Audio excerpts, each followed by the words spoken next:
They say that every dark cloud has a silver lining, and in the final days of this previous year, that little saying proved to be true. If you've been following this channel for a while, then you know how much I love Tariq Nasheed. If you don't know who that is, he's an internet micro-celebrity, social justice warrior, serial race baiter, and unintentional comedian, whose only real claims to fame were his epic Twitter spats with the chosen one, Ben Shapiro. But midway through the year, Tariq debuted a brand new documentary he'd been working on titled Buck Breaking. Needless to say, I was intrigued.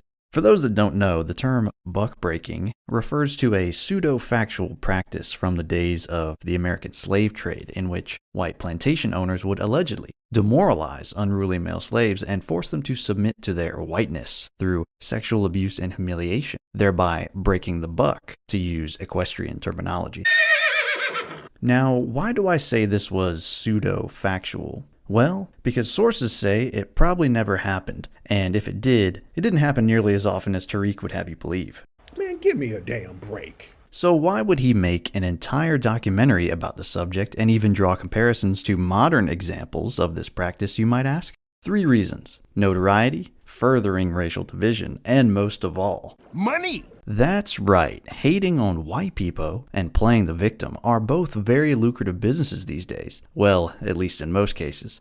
No one knows what it's like to be the bad man. Now, I'll give credit where credit is due and give Tariq props for criticizing the LGBTQ movement in the documentary, which he claims is feminizing black men, thereby making them weak and less able to lead in their communities. According to him, it's a new, more devious way of breaking bucks. This whole notion that masculinity is somehow toxic is nothing but an attempt to emasculate black malehood. It's clearly an agenda. If you have 2 eyes in your head and you're able to see, you can see that it's an agenda. Taking shots at the alphabet people is a bold move, and I applaud him for it. But other than this one instance, the rest of the film is the usual victimhood narrative designed to tug at your white liberal heartstrings in exchange for $20. And if you want further proof that all of this was just one big cash grab, take a look at these. That's right, not only did Mr. Nasheed attempt to cash in on slavery through his documentary, he also released official buck-breaking NFTs. Please, Mr. Nasheed, please, tell me more about how slavery still exists in modern America and black men are still being marginalized while you literally sell digital pictures to bidders for over $1,000 a pop. Look, this one even shows a basketball player as a slave. Just FYI, the average salary for an NBA player is nearly $8 million, and the median is nearly $4 million. So my question is, what you talking about, Willis? But I think we all know what Mr. Nasheed is talking about. When you base your entire career on sowing racial division for profit, you eventually have to start making shit up in order to keep your narrative exciting and edgy and fresh. You have to do whatever it takes to keep up the ruse. Yes, slavery was a real thing and a terrible, terrible mistake for a number of reasons. But instead of working to fix the problems that plague their community, Mr. Nasheed and agitators like him are capitalizing on historical tragedies and horrors for personal gain. They are desecrating the memory and the legacy of their ancestors by exaggerating and even outright lying. And most importantly, they refuse to improve race relations through forgiveness and a nuanced understanding of historical complexities, and would rather burn existing bridges that other, better leaders worked so hard to build across the racial divide. So Tariq, you want me to give you some friendly advice? Well, of course you don't. I'm white. But I'll give you some anyway. If you really want to make a difference and improve the well-being of the black community, how about focusing your next documentary on the horrific effects of abortion and single motherhood on African Americans? How about training your lens on murder statistics, gang violence, and the prevalence of urban crime, which disproportionately victimizes your people?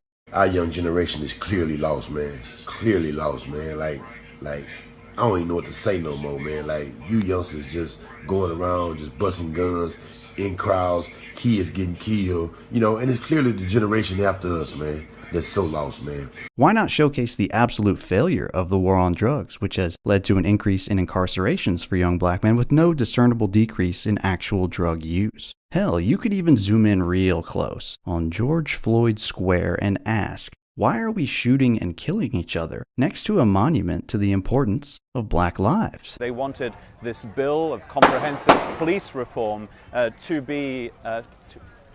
Just got to be careful here with some gunshots. Excuse us. All these things would do so much more for your cause than selling silly tokens or rewriting history. But I know why you probably won't follow my suggestions. Because if you did, you'd have to turn that camera on yourself. And the thought of seeing the narrative you and other snake oil salesmen like you have peddled for so long, destroyed, collapsed, and otherwise blown to smithereens in 3D IMAX quality would be just too much for you to handle. Y'all killing me with this. No, I think you'll probably just stick with the whole black good, white bad routine. Well, that's just fine by me. Where else will I get meme material this good, eh? I wish I knew how to quit you. Then why don't you? Money.